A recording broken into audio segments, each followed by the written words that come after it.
Qu'est-ce qu'on appelle une équation bicarrée? C'est toute équation de la forme ax exposant 4 plus bx au carré plus c égale à 0.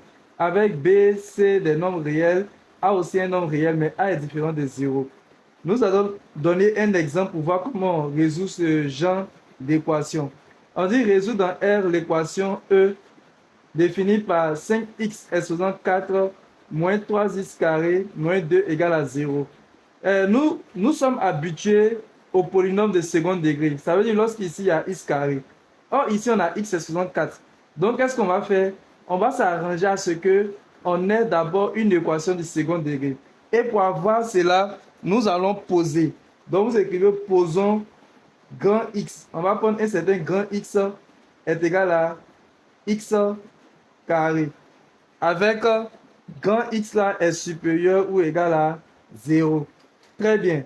Lorsqu'on pose que grand x est égal à x carré, qu'est-ce que x exposant 4 va devenir? C'est comme si on aura x exposant 2, le tout exposant 2. Donc, retenez que l'équation là va devenir quoi? On a E équivaut à, on aura 5 et puis grand x au carré. Voilà, grand x au carré. Pourquoi grand x au carré? Vous savez que le grand x est égal à x au carré, non? Si ici, par exemple, c'était petit x au carré, qu'est-ce qui allait se passer? Le carré du petit x là, avec le carré qui est ici, allait donner x est 64. On allait trouver exactement la même chose. Donc, vous mettez grand x au carré moins 3. Maintenant, x carré, on a dit que c'est grand x. Donc, vous remplacez le x carré là par grand x et puis moins 2 égale à 0. Maintenant, pour résoudre cette équation, on va utiliser le discriminant. Donc, on met la formule du discriminant. Le discriminant est égal à b carré moins 4ac. À quoi correspond notre a, à quoi correspond notre b, et puis à quoi correspond notre c. Donc, je vais écrire à côté ici. Notre a ici, c'est l'élément qui est collé au x carré. Donc, le a là, c'est 5. Donc, je mets 5 ici. Maintenant, on va chercher le b. Notre b, c'est l'élément qui est collé au x, qui n'est pas au carré là. Le x est ici là. Donc, c'est moins 3. Donc, je mets b est égal à moins 3. Maintenant, notre c, c'est l'élément qui est isolé ici. Donc, notre c, c'est moins 2. Maintenant, je vais appliquer la formule du discriminant. Donc, j'aurai discriminant est égal. On nous dit b au carré. Notre b là, c'est moins 3, non? Donc, je vais mettre moins 3 au carré. C'est très important de mettre entre parenthèses. Donc, vous mettez entre parenthèses moins 3 au carré. Après, il y a moins ici, je mets le moins. Maintenant, on nous dit 4ac. Donc, j'écris 4 là d'abord. Maintenant, 4ac signifie 4 fois a fois c. Donc, je mets 4 fois a. Notre a, c'est 5. Donc, je fais 4 fois 5 fois c.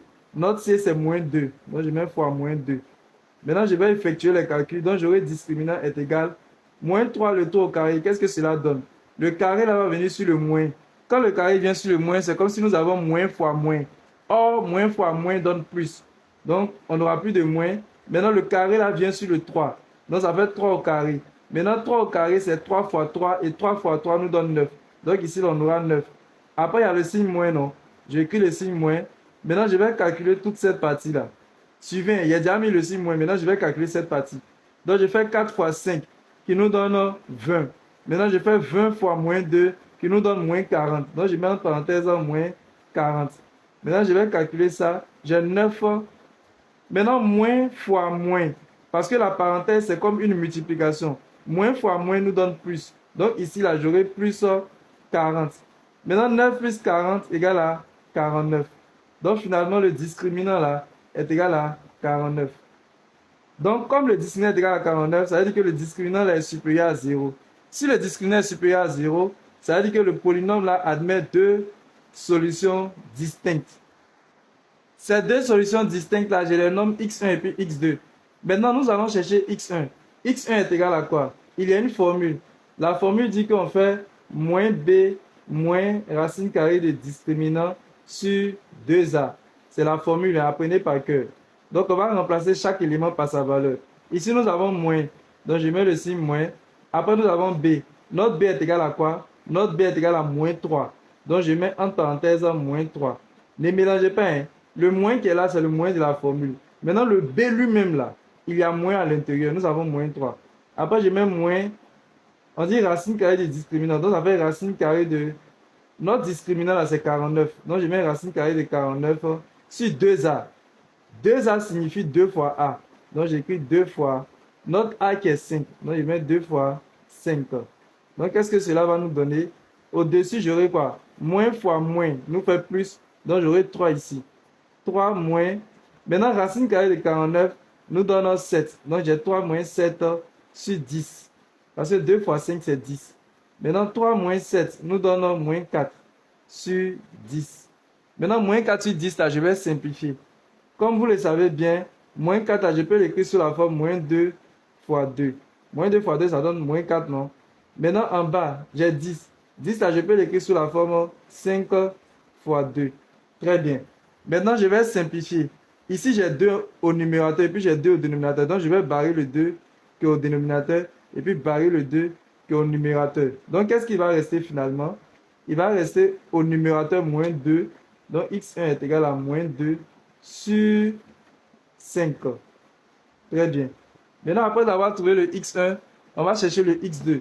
Il y a plusieurs façons de trouver le x2. Mais si vous voulez, on va utiliser une des formules qui dit quoi? X1 fois x2 est égal à C sur A.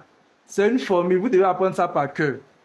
X1 fois x2 là, c'est égal à C sur A. C'est bon? Maintenant, qu'est-ce que cela va donner? Je connais déjà le x1. C'est ça que j'ai trouvé ici. C'est moins 2 sur 5. Donc, je vais remplacer le x1 par moins 2 sur 5. Suivez, x1 là, je remplace par moins 2 sur 5. Donc, j'ai moins 2 sur 5 fois x2, que je ne connais pas. C'est lui qui doit chercher. Donc, j'écris fois x2 est égal à... Maintenant, on nous dit C sur A. Le C, c'est votre élément qui est isolé là, c'est moins 2. Donc, je mets ma barre de fraction, je mets moins 2. Maintenant, on nous dit sur A. Notre A ici, c'est 5. Donc, je mets sur 5. Très bien. Maintenant, nous avons moins 2 cinquièmes fois x2. Nous, on veut le x2. Donc, on doit faire passer le moins 2 sur 5 là de l'autre côté. Maintenant, quand le moins 2 sur 5 passe de l'autre côté, on va utiliser son inverse. C'est bon? Maintenant, l'inverse de moins 2 sur 5 là, c'est 5 sur moins 2. Voilà, on inverse quoi? Donc, on aura x2 qui est égal à quoi? J'ai moins 2 sur 5, celui qui est là, je le réécris. Donc, j'ai moins 2 sur 5 fois... Maintenant, lui là, quand il va passer, c'est son inverse. L'inverse de moins 2 sur 5 là, c'est 5 sur moins 2. Donc, je mets fois 5 sur moins 2. Très bien. Maintenant, ici, là, quand vous regardez, on peut simplifier. Hein. Bon, je vais multiplier d'abord pour que vous voyez. On a moins 2 fois 5 en haut. Et puis, on a 5 fois moins 2. Donc, 5 fois moins 2. Qu'est-ce qu'on obtient? On obtient que x2 est égal à moins 2 fois 5, ça nous fait moins 10. Sur 5 fois moins 2, ça nous fait moins 10. Moins 10 sur moins 10 est égal à 1. Un nombre sur lui-même est égal à 1. Donc, finalement, x2 est égal à 1. Maintenant, après avoir trouvé x1 et puis x2, nous allons chercher maintenant les petits x1 et puis x2. Ok, si vous vous rappelez, on a posé au départ que grand x là, il est égal à petit x au carré, n'est-ce pas? Donc, dans la suite là, moi je vais mettre grand x1 est égal à petit x1 au carré. Suivez, hein, j'ai fait un petit système. Grand x1 là, non. Hein, il est égal à petit x1 au carré. C'est pas ça. Et puis, grand x2 est égal à petit x2 au carré. C'est ça, non? Bon, grand x1, on a trouvé que c'est égal à moins 2 sur 5, n'est-ce pas? Donc, c'est comme si j'étais égal à moins 2 sur 5. Et puis, grand x2, on a trouvé est égal à 1. Donc, je vais mettre égal à 1. Donc, si vous voulez, je vais prendre juste les petits x1 là pour que vous compreniez. Je vais prendre cette partie-là seulement. Vous avez compris? Donc, j'ai petit x1 au carré qui est égal à moins 2 sur 5. Et puis, j'ai petit x2 au carré qui est égal à 1. Je vous demande, est-ce qu'il existe un nombre au carré qui est égal à moins 2 sur 5? Dans l'ensemble des nombres réels, hein, ça n'existe pas. C'est bon? Donc, c'est comme si cette équation-là, la partie qui est ici, là, n'admet aucune solution. Aucune solution dans R. Hein. Dans R, bien sûr. Maintenant, cette partie-là, on va gérer ça. Si x carré est égal à 1, ça veut dire quoi? Ça veut dire soit le x est égal à 1, ou bien le x là est égal à moins 1. Donc, on aura quoi?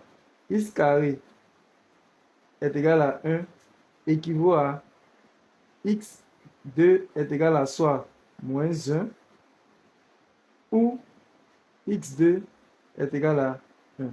Bon, je vais vous expliquer cette partie-là hein, avec quelques exemples. Si vous avez x carré est égal à 7 au carré, ça veut dire que x là, il est égal à 7 ou bien x là est égal à moins 7. C'est bon, non? Maintenant, vous allez me dire, mais ici, monsieur, il n'y a pas carré. Bon, vous avez raison. Ils nous ont donné x au carré est égal à 1. Mais 1 là, c'est comme 1 au carré. Donc, je vais mettre carré ici. Donc, si x carré est égal à 1 au carré, cela équivaut à quoi? Ça veut dire que x là est égal à 1 ou bien x là est égal à moins 1. C'est bon, non? Donc, finalement, solution d'un R est égal à moins 1, point virgule 1. C'est comme cela qu'on procède. Moi, c'est Monsieur Soumaro. Voici mon numéro WhatsApp. Pour tous ceux qui veulent intégrer mon groupe WhatsApp ou qui veulent avoir un suivi particulier, écrivez-moi sur mon numéro WhatsApp qui se trouve ici. S'il vous plaît, lorsque vous allez m'écrire, vous me donnez votre nom, vous me donnez votre classe et vous me dites la raison pour laquelle vous m'avez écrit. C'est-à-dire, vous me dites pourquoi vous m'avez écrit. Si vous m'avez écrit pour comprendre quelque chose, si vous m'avez écrit pour intégrer mon groupe WhatsApp, vous le dites. Maintenant, en plus de cela, je vais vous demander de faire quelque chose pour moi. J'ai une chaîne YouTube. Donc, vous pouvez partir sur ma chaîne YouTube. Vous tapez sur YouTube Max, comme c'est écrit avec S.Facile94. Lorsque vous allez taper cela, vous allez voir ma photo, vous vous abonnez. Vous allez voir le mot abonner, vous vous abonnez. Et cela va me permettre, va me donner le courage de pouvoir continuer les vidéos. Je vous remercie. N'oubliez pas de vous abonner aussi, de liker la vidéo, de la partager et de la mettre en favori. Pour toutes vos questions, veuillez les poser dans les commentaires. Merci.